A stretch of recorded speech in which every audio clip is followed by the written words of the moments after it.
We're going to start with the great Gary Habermas, who's about to do a presentation here, Gary. You're going to do one on the 5 facts from the resurrection. What's it called? 5 historical facts that occurred by 36 AD.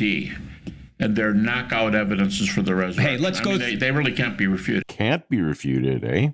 Challenge accepted.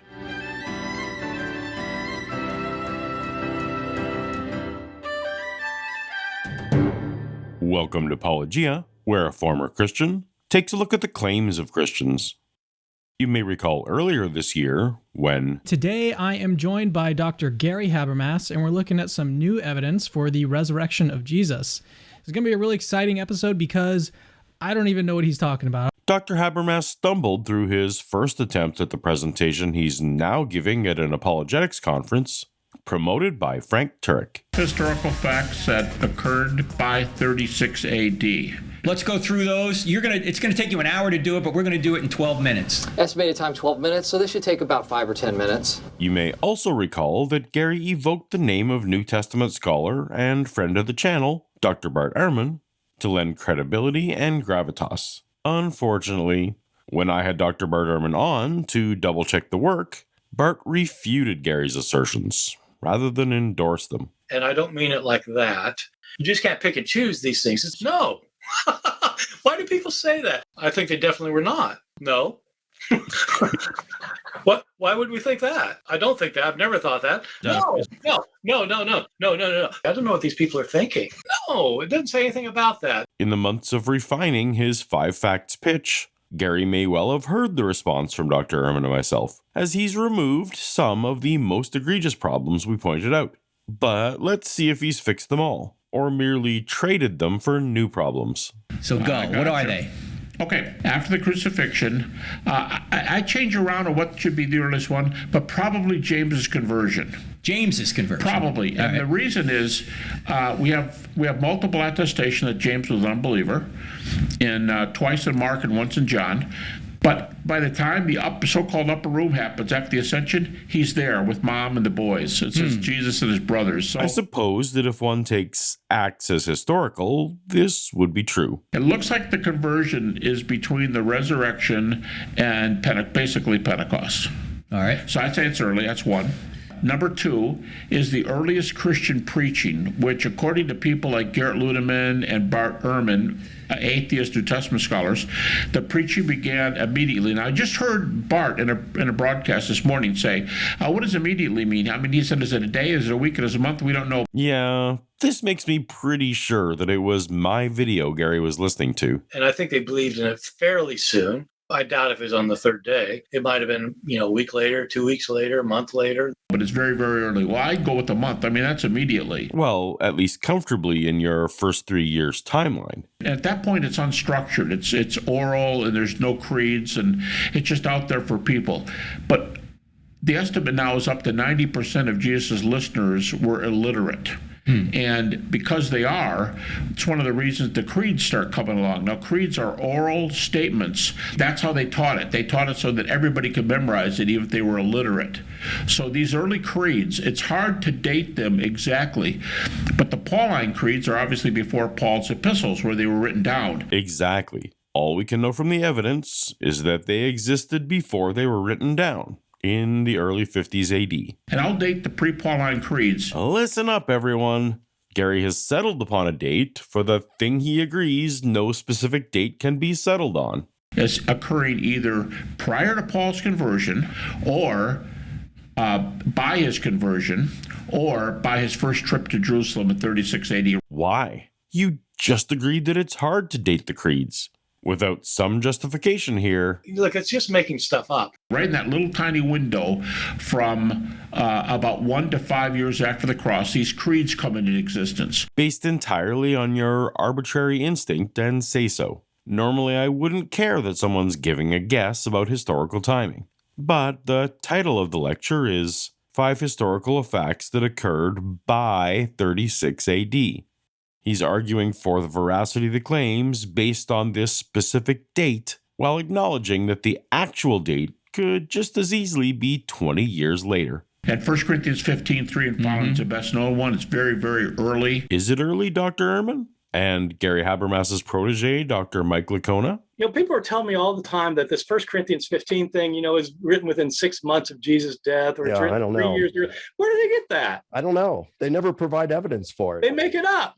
That's number 3, these early pre-Pauline creeds. Hey, let me ask you this, Gary, because you just said something that you went by it quickly, but it's an unbelievable point. You said death, deity, and resurrection. Deity, death, resurrection. Death, deity, and resurrection are all early, prior to 36 AD.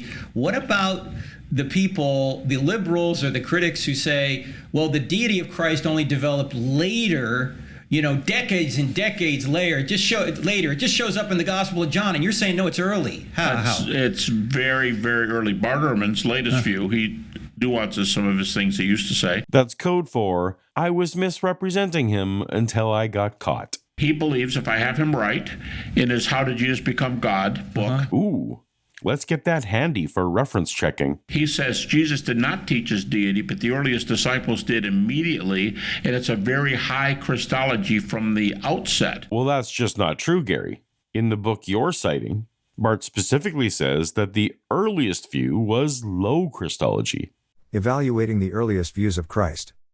So far I have not given a descriptive name to this very early form of Christological belief. Traditionally in discussions of theology, this understanding of Christ has been called a low Christology because it understands that Jesus started off as a human being who was like other humans. If I were to be charitable to Gary, I would guess that he and Bart disagree on what beliefs signal high and low Christology. What I have come to see is that scholars have such disagreements in part because they typically answer the question of high or low Christology on the basis of the paradigm I have just described, that the divine and human realms are categorically distinct, with a great chasm separating the two.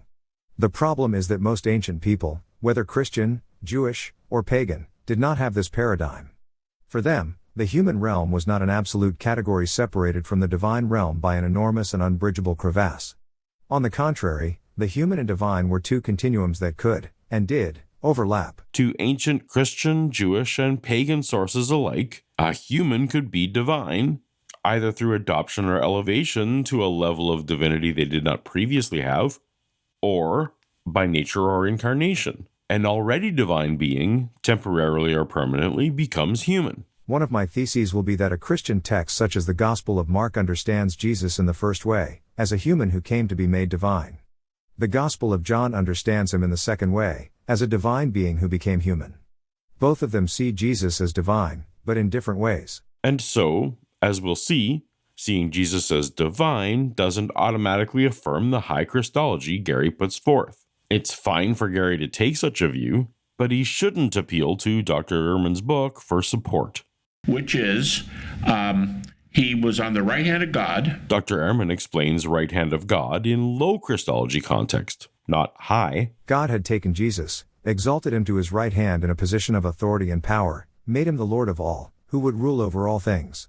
As one who ruled from beside God's throne, Jesus was in that sense also God. He was worshipped. Gary includes worship in his high Christology affirmation list because of the notion that Jewish monotheists would not worship Jesus if they didn't consider him divine. But Dr. Ehrman spends much of his book on the evolution of Trinitarian theology. Christians maintain that since God had exalted Jesus to a divine status, he had not merely permitted but even required the veneration of Jesus.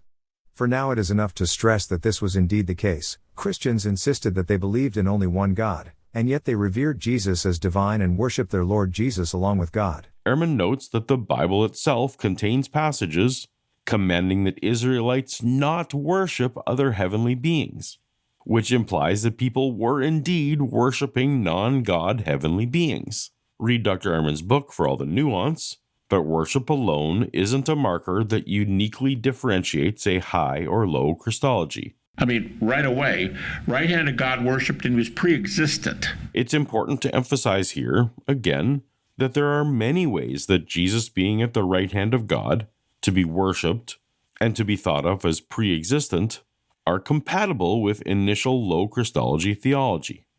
The idea that Jesus was exalted rather than incarnate.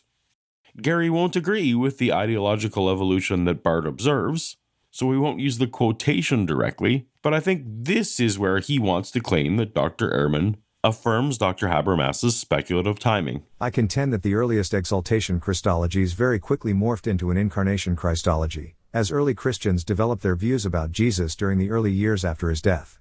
And we don't know how soon Christians started thinking of Jesus not merely as a man who had become an angel or an angel-like being, but as an angel, or some other divine being, who pre-existed his appearance on earth. But it must have been remarkably early in the Christian tradition. However, the problem is that what Gary means by early and Bart means by early don't necessarily align. I don't think we can say for certain that this incarnation Christology dates earlier than the early 50s CE, but there's no reason it could not do so. Possibly it is much earlier. Once Christians thought of Jesus as an angel, and that could have happened very early, perhaps in the first years of the movement, the way was open for the idea that he had always been an angel, and therefore a pre-existent divine being. And so an incarnation Christology was born. And that was taught immediately. Now, that's not one of the 5 points, but when I'm saying this stuff came all early, it came like it was shot out of a cannon. And the cannon, if you can picture this, the cannon is the resurrection. I mean, that's the argument you're trying to make, Gary. You're emphasizing early dating for things as if the time a belief is formed has any bearing at all on the truth of the belief. But worse yet, all of the evidence you point to is from the letters of Paul, which are 20 plus years after the fact. Your early dating is nothing but wishful speculation. And every time you try to invoke Bart's name to back you up, he doesn't. For Gary to insist that only an actual resurrection can spark a belief in a resurrection is ignoring everything we know about belief formation. That someone is lying or that someone is mistaken are two options that are always on the table. And pretty frequently, one of those are the correct answer. Okay, 4 is Paul's conversion, right, because it's admitted by all critics. Something happened and Paul said, I saw the risen Jesus. Correct. And 5 is, he dates it in Galatians 1, 3 years after his conversion, he made a trip to Jerusalem to meet with Peter and James and spent 15 days with them. And even Bart Ehrman says, he said, Bart Ehrman's funny here, he goes, Peter and James are two good guys to know if you want to do something on the historical Jesus. Right.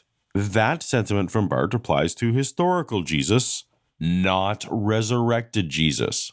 Bart clarified this in my last video. So it's as close as we get to an eyewitness saying it. So when you said closer to the eyewitnesses, you meant eyewitnesses of historical Jesus. You didn't necessarily mean eyewitnesses of resurrected Jesus. No, I don't mean that. Which is why it's disappointing that Gary doubles down on what he knows is an out-of-context affirmation. And then Bart goes, I wished I knew him, like that. And then he goes on to say, how do we get closer to the eyewitnesses than that group in Jerusalem at 36? Bart means eyewitnesses of historical Jesus, not resurrected Jesus.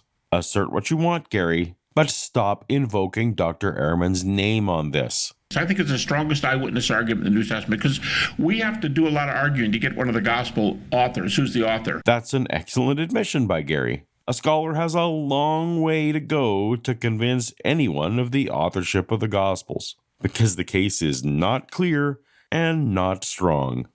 In the recent Mike Licona-Bart Ehrman debate, Dr. Licona also avoided the problematic Gospels. You didn't talk about the Gospels, for example. No, I could. And I do believe that at least some of them are closely rooted in eyewitness testimony, like Mark and John, but I don't need that for my case because I can get there just from Paul. Good. Okay. That's great. And when it comes to the evidence for the authorship of the Gospels, look, I'm not sure about Matthew. I do think Matthew played a role in it, but I'm not sure about that. But I think the traditional authorship of Mark and Luke are correct. And John, I'm not sure about John, the son of Zebedee, but I do think it was either written by an eyewitness or that the author was dependent on the eyewitness for this. I think we have some decent evidence, at least to some of the authors might have been to an extent. Some decent evidence? At least to whom some of the authors might have been to an extent? There's a ringing endorsement, though I do appreciate Dr. Licona's more realistic takes over Gary's overreaching bravado. But that, we got Paul, James, and Peter right there. And when he comes back the second time, that's not part of my 5, it was 14 years later, but when he comes back the second time, we specifically hear in Galatians 2:2 that they were discussing the gospel, which is deity, death, the resurrection. Thank you for admitting this, Gary. The first visit was in the 36 AD timeline you're pitching today. The second visit was 14 years later, around 50 AD, and it was the late one where they discussed the gospel. We don't really know what they discussed in the first one. I imagine that I don't know that Paul talked with Peter about the resurrection. I don't think that was not the topic of the conversation when he went to Jerusalem. They were talking about his gospel, and he doesn't mean his gospel. The second trip, right? The second trip they were talking about the gospel, not the first one. The first one they went for 2 weeks, and they didn't say what they were talking about. So those 5. Which of Gary's 5 can we confidently say were 36 AD or earlier? After the cross, you get the early unstructured James. Sure. I'm okay inferring that James converted before he met Paul. Early unstructured preaching. This is just people telling each other their own thoughts about Jesus. So, sure. Structured preaching, the creeds. Dr. Ehrman and Dr. Lycona agree that we don't have evidence to support this. Just speculation. Paul's conversion. Sure. I mean, Gary's whole enterprise here is putting things before and after Paul's conversion and accepting a somewhat speculative date of 33 AD for it. Some scholars might put this as late as 37 or 40 AD, but Gary's argument would just float to the alternate date without much consequence. Paul's trip to Jerusalem, where he spends 15 days with these 2 apostles talking about the gospel. Yes, Paul's trip was 3 years after his conversion, so the date tracks. What doesn't track is that on this trip, Paul was talking to them about the gospel. Just a few verses before describing this meeting, Paul felt it was important to specify something. I want you to know, brothers and sisters, that the gospel I preached is not of human origin. I did not receive it from any man, nor was I taught it. Rather, I received it by revelation from Jesus Christ. In his own words, whatever it was that Paul talked about on this first meeting with Peter and James had literally no impact on what Paul taught about the gospel. As Gary admitted, it was 14 years later when Paul met with them about the gospel. So, if Gary wants to revise this from 5 facts from 50 AD or sooner, he could include that, but not at 36 AD. While I've spent this time pointing out the flaws in the premises in Gary's argument, I should emphasize that whether these happenings are closer to 50 AD or 36 AD makes no substantive difference to the broader case. Now, the reason we're going through this, ladies and gentlemen, today is because Dr. Gary Habermas, whom I'm talking to right now, has been writing his magnum opus for several years. And although some of these discoveries aren't new per se, the way that you are expressing them might be a little new, Gary, that people haven't heard yet. Well, we've heard this warmed over resurrection pep talk twice now, and it's still incredibly problematic, particularly whenever he name drops Bart Ehrman. You need to stop doing that, Gary, or else become much more precise about it. So I start with their data because they've got nowhere to run and nowhere to hide. They admit the data. And I admit that we have the same facts, but we don't always agree on interpretations. So we have to argue that the interpretation of the experiences that they thought they had were indeed appearances of the risen Jesus. Now, Gary, you point out that one of the reasons they don't interpret the data the way we might interpret the data, that Jesus actually did rise from the dead, is because they have a naturalistic bias or an anti-supernatural bias. When you confront these people on that bias, what questions do you ask them? Well, a couple things. I want to know, where's their evidence for naturalism? Evidence for naturalism. Don't tell me I have to give you evidence for my worldview, but you can sit back there and pick at me, and you have no duty to give me evidence for your worldview. So I want their evidence for naturalism. If Gary is referring to philosophical naturalism, the assertion that only natural laws and forces operate in the universe, then I would agree that this is a non-falsifiable claim that cannot be proven, which is why science, the law, and non-apologist history operates in the realm of methodological naturalism. We proceed as if only natural forces are at play until such time as the supernatural can be sufficiently demonstrated. Everyone acknowledges a natural realm, but the supernatural realm is not acknowledged, nor demonstrably needed to explain the natural, and so by Occam's razor, to prefer the fewest assumptions, We proceed under naturalism until a hypothetical time in the future where new information will come to light. That's the atheist response because they don't have anything they can point to. That we call evidence. Yeah, how could you? They say problem of evil. They shouldn't. The problem of evil is merely an internal critique of Christianity. It wouldn't reflect on all notions of the supernatural. Oh, how about evolution? Problem with evolution is you don't have a cause, you don't have any previous. Put God there, and I'm no evolutionist, but put God there, and you don't have a problem anymore. That's literally the God of the gaps argument, Gary. Is that what you've devolved to?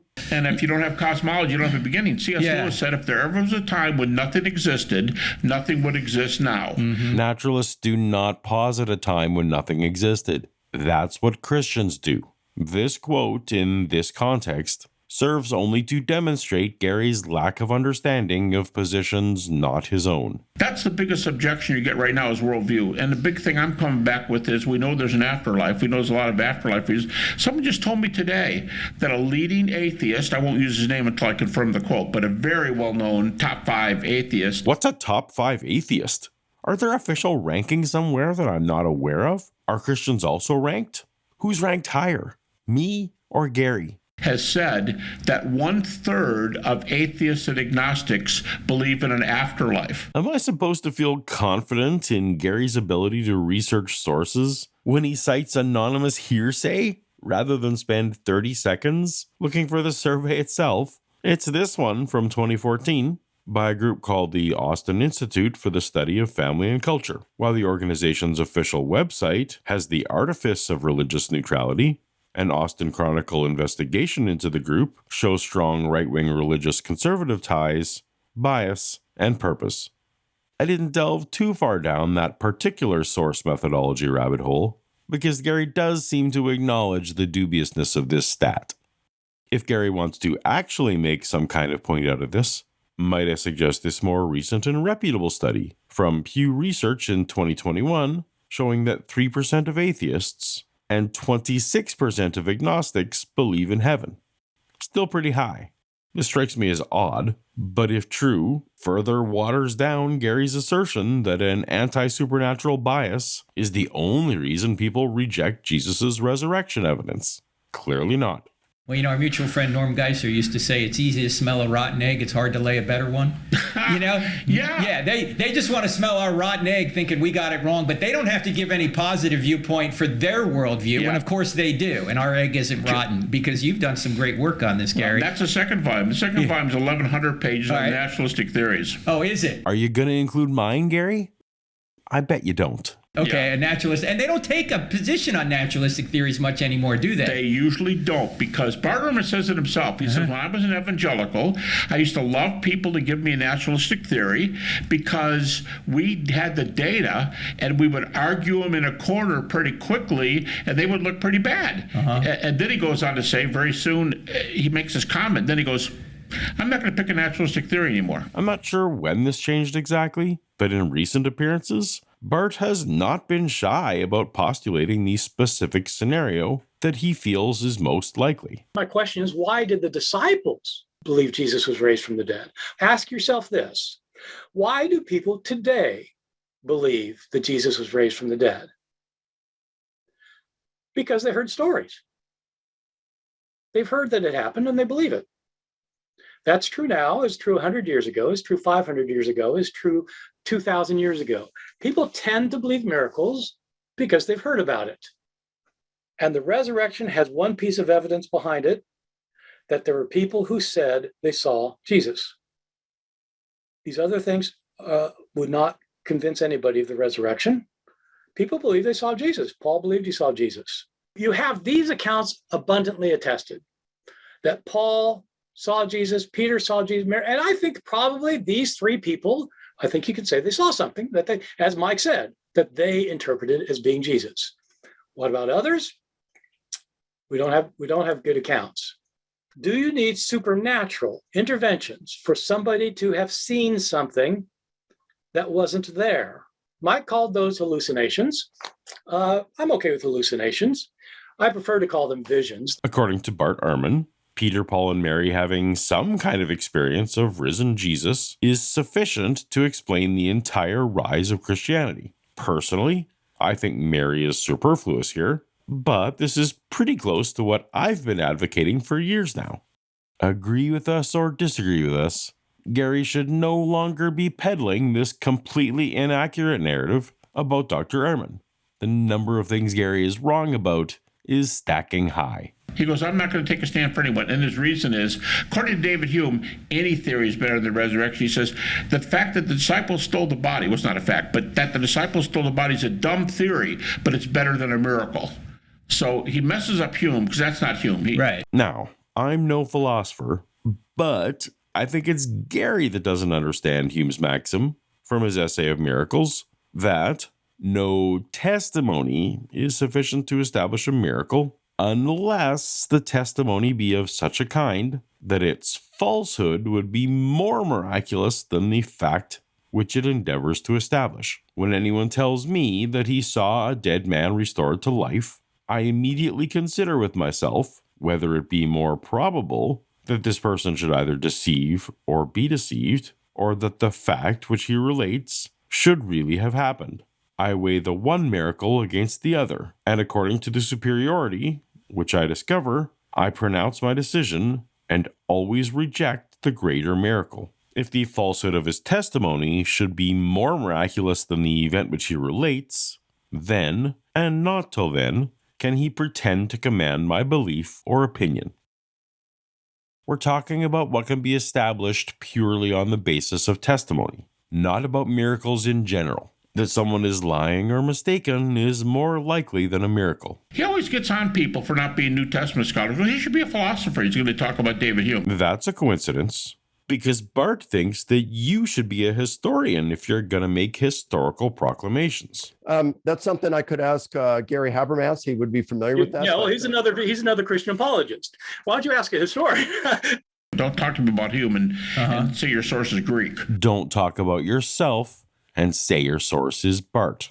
What is the answer to that? Anything is more reasonable than a resurrection. What would you say to that I think I'll go after a worldview and ask those questions. I've been spending time with the afterlife scenario and going, let's talk about near-death experiences. It's a neutral thing in the sense that happens to millions of people. Right. They're not miracles. And if there's an afterlife, you should be more open to my belief in the resurrection because it's about the afterlife. That's right. And you've got documented evidence for veridical NDEs. He doesn't. I addressed Gary's favorite so-called veridical NDEs back in this video, and the 4 best cases that Lee Strobel chose to put in his recent theatrical release movie, The Case for Heaven. If you're interested in the details, go there when this video's done. But long story short is that these are poorly documented cases that are far better explained by well-known natural biological processes than by anything supernatural. Count me among the unimpressed. Yeah, if you don't believe it, that's fine. This is the great Dr. Gary Habermas, ladies and gentlemen. It's been great having you on, Gary, Thanks, just for 13 minutes. 13 minutes. 13 minutes to Judge Wapner, the People's Court. 13 whole minutes. But GaryHabermas.com is where you need to go. A bunch of this you can see on your website, at Gary's website, ladies and gentlemen. Site too. Yeah, YouTube site as well? A lot of over 100 videos, but that's only been up for about a year and a half, but it's doing well. That's a lot. In 5 years, I have fewer than 300. Funny that Gary's a scholar, but wants to position himself as a YouTuber. Are we YouTubers gaining that much credibility? I wonder. If I start writing a resurrection book this summer, would I be able to release it before the one Gary spent decades on? Probably close call.